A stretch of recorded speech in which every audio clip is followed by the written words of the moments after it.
Exato. Eu perguntava como se podia dar aquele valor, se conforme o mesmo trabalho. Esse trabalho é um trabalho publicado em um jornal chamado Ombro a Ombro, de pequena circulação, jornal 10 mil exemplares, e os dados foram fornecidos à grande imprensa e ela não se interessou. Né? Conforme o mesmo trabalho e outras publicações, apenas para a instalação do projeto de ferro de Carajás foram gastos 3 bilhões, fora juros pagos pelos empréstimos tomados no exterior, ou seja, se só para a instalação lá da região norte, lá de cima, gastaram-se 3, como se poderia vender por 3 bilhões? Próximo. É o senhor que está projetando? Agora pergunta de novo, como foi o leilão, o que foi vendido?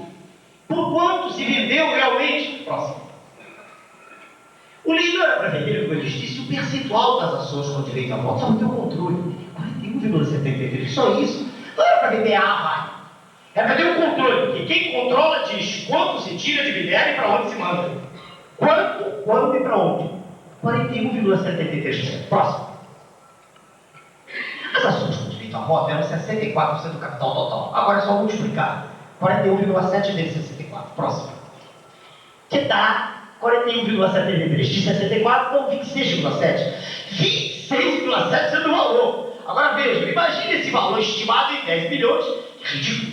Não chega a ser 0,5% do valor real. Próximo. 26,7% de 10,36 bilhões dá 12,7%. Aí os compradores, entre aspas, que não eram compradores, todos estavam participando do consórcio. Todos que estavam participando eram avaliadores. Eu nunca vi alguém que está comprando o seu próprio avaliador, eu nunca vi isso na minha vida. E os senhores que estudam administração e economia sabem.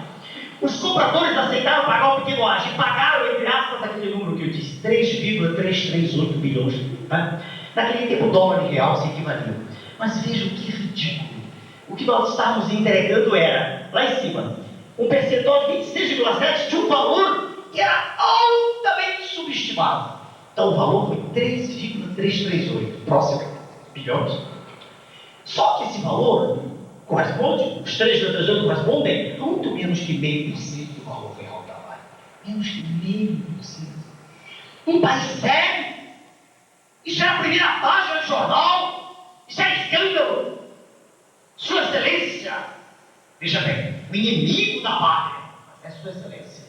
Sua Excelência, o presidente da República, sabia o que estava fazendo. Os senadores sabiam o que estava ocorrendo. Claro que o povo não sabia. Mas os senadores e boa parte dos deputados federais, vereador não sabia nada, não sabia o que estava acontecendo. Né? E deputados estavam, mas os deputados federais, alguns, né? E façam essa pergunta quando vier o depositor, perguntem. Gravem os dados, anotem e perguntem. Perguntem. Para ver que resposta aparece aí. Porque para mim ninguém responde. Ninguém. Para mim eu tenho 30 segundos. E no debate os senhores já perceberam que nem coragem de pergunta para fazer. Eu não faço pergunta. Não, fale à vontade.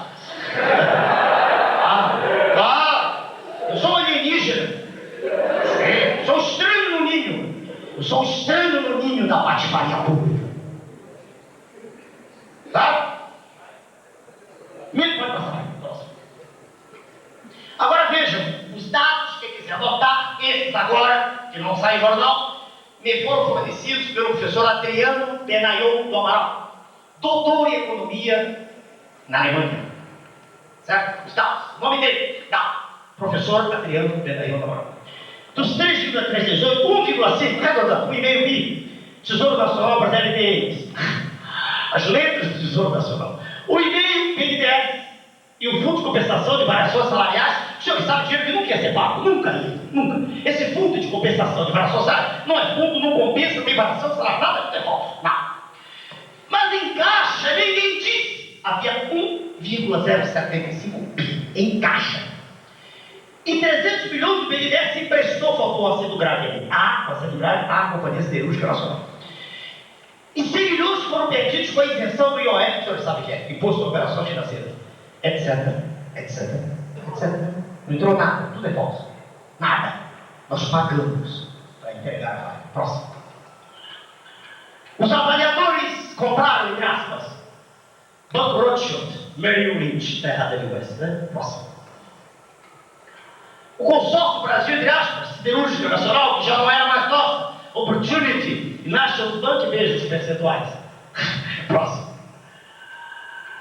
A estrutura financeira desse consórcio, entre aspas, no Brasil, estava ancorada em grandes grupos estrangeiros, Citibank, National Bank, cerca de 64% do capital. Percentual de 2/3 quase, capital sob controle estrangeiro, ou seja, a Vale foi entregue para estrangeiros. Próximo.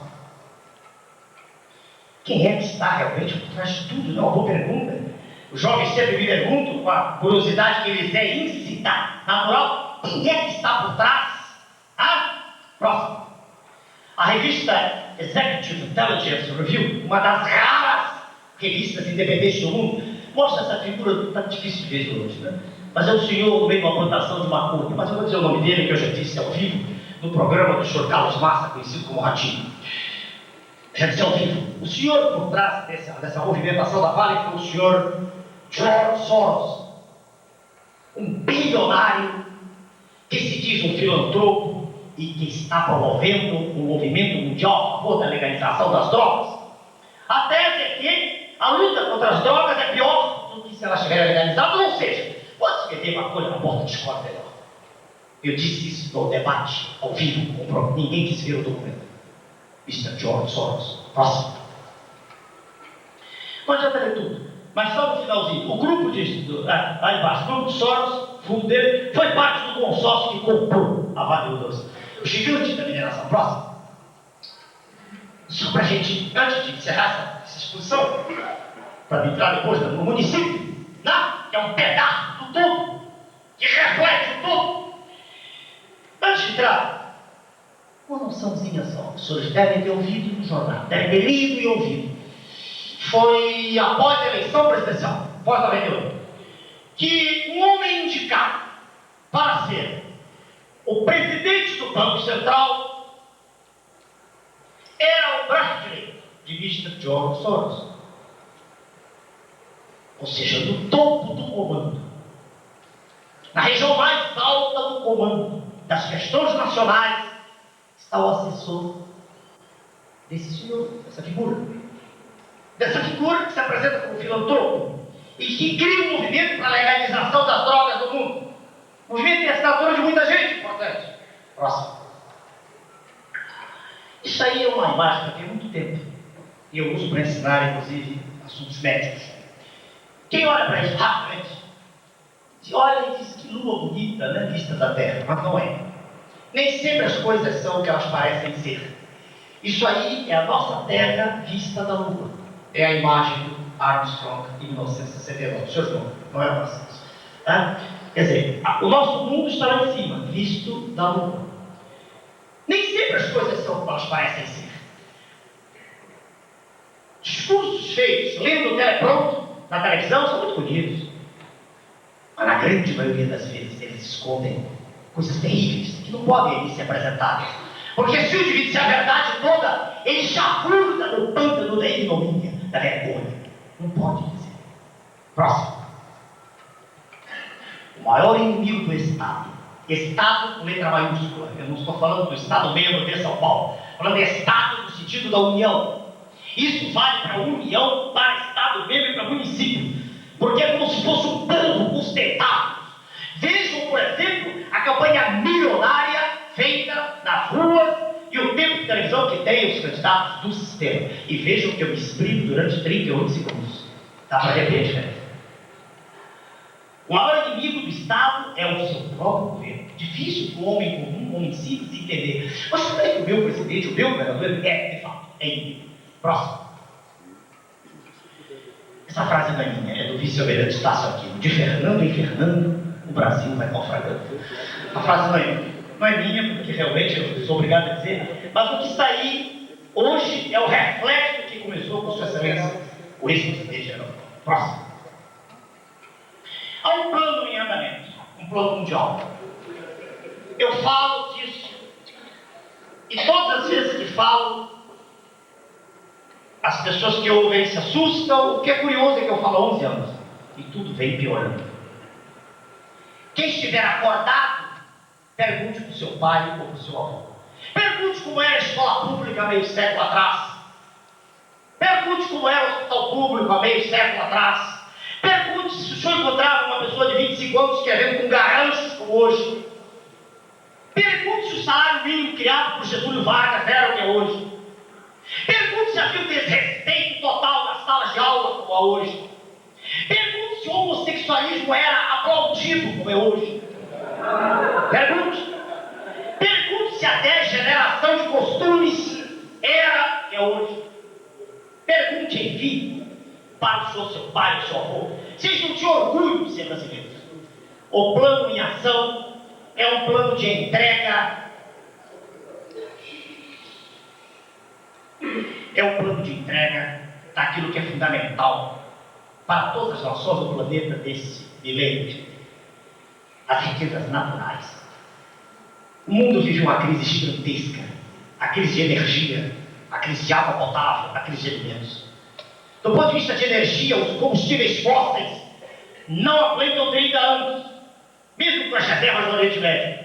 Pois bem, senhores, a única forma de energia que pode movimentar o mundo nesse milênio agora é a energia solar.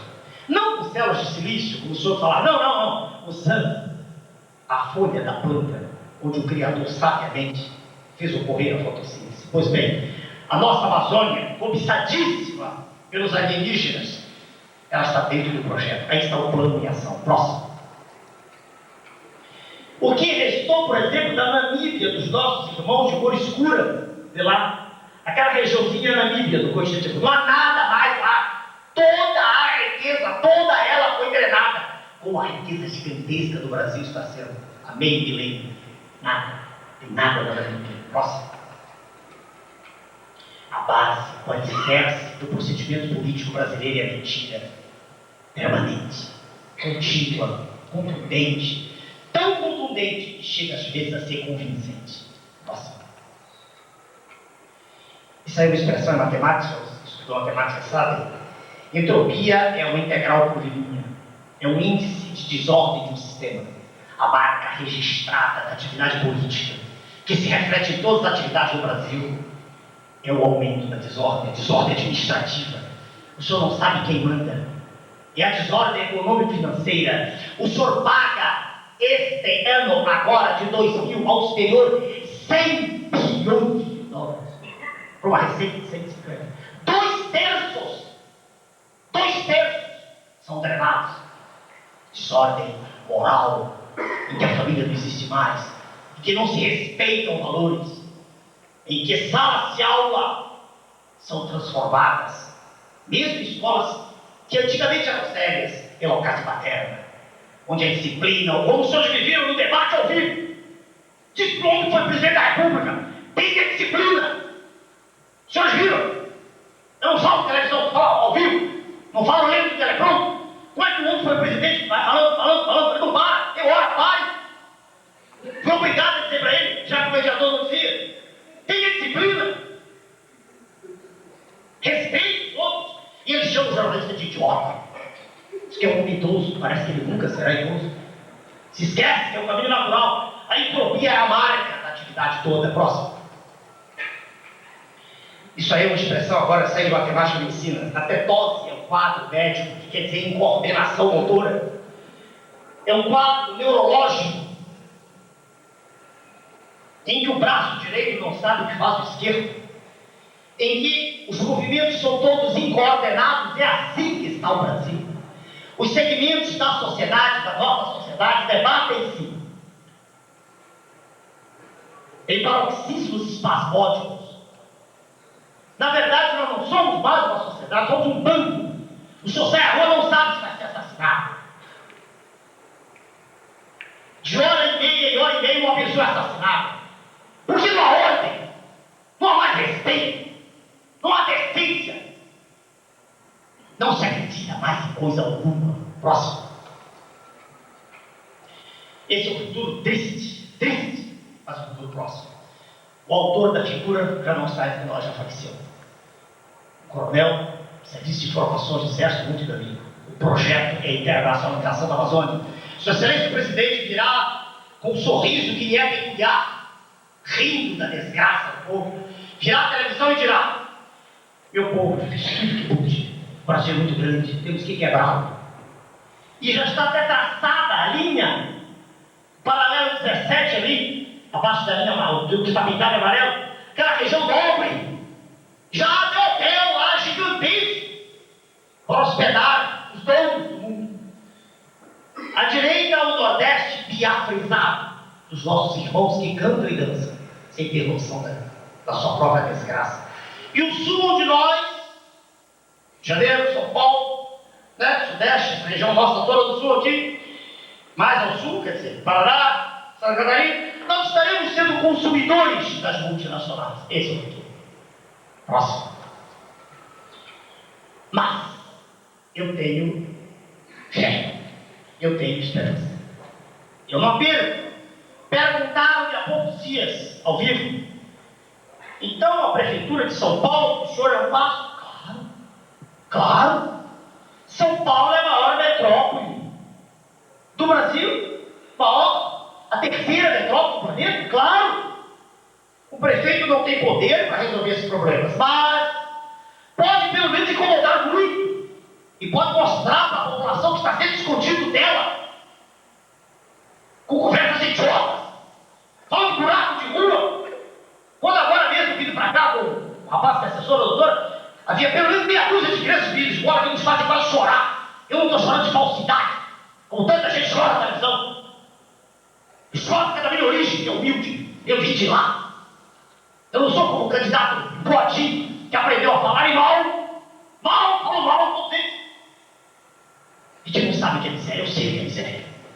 Meu pai era um barbeiro humilde e morreu e me deixou órfão, não teve que uma vez seguro. Extremamente humilde. Eu sei o que é ser pobre. Fiz faculdade. Eu fiz faculdade de medicina trabalhando. Faculdade de matemática e física trabalhando. Estudei a ciência dos senhores trabalhando. Estudei filosofia trabalhando. E agora, em candidatura para prefeito, continuo trabalhando, dando aula de medicina. Eu acredito no país. Eu acredito que o maior produtor de imóvel do mundo, mais de 95% da pessoa vai se levantar. Eu acredito que, em um determinado instante, o império ruirá. Porque nós estamos vivendo um império. O império que o G7 representa a antiga Roma.